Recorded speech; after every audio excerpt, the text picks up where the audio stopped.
మద్యం కుంభకోణం కేసులో కింగ్ పిన్ గా భావిస్తున్న కీలక నిందితుడు రాజ్ కేశిరెడ్డి వాంగ్మూలాన్ని ఈడీ అధికారులు నమోదు చేశారు.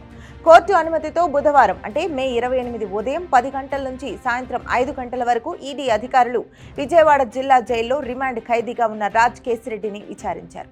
ఈ సందర్భంగా కేశిరెడ్డిపై ఈడీ అధికారులు ప్రశ్నల వర్షం కురిపించారు. ప్రధానంగా మద్యం కుంభకోణం కేసులో అక్రమ నగదు ఎక్కడి నుంచి ఎక్కడకు చేరవేశాడన్న విషయంపైనే ఈడీ అధికారులు ప్రశ్నలు సంధించినట్లు సమాచారం.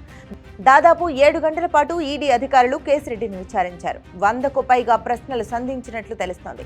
ఈ కుంభకోణంలో కమిషన్ రూపంలో వసూలు చేసిన నగదును ఎక్కడ ఇన్వెస్ట్ చేశారు, ఏ రంగాల్లో పెట్టుబడులు పెట్టారు, బ్యాంకు ఖాతాలు ఎన్ని, ఏ బ్యాంకుల్లో ఖాతాలు తెరిచారు వంటి ప్రశ్నలతో కేశిరెడ్డిని ఈడీ అధికారులు ఉక్కిరిబిక్కిరి చేసినట్లు చెబుతున్నారు. 7 గంటల సుదీర్ఘ విచారణ అనంతరం కేశిరెడ్డి వాంగ్మూలాన్ని ఈడీ అధికారులు నమోదు చేశారు. ఇప్పటికే మద్యం కుంభకోణంపై ఈడీ మనీ లాండరింగ్ కింద కేసు నమోదు చేసిన సంగతి తెలిసిందే.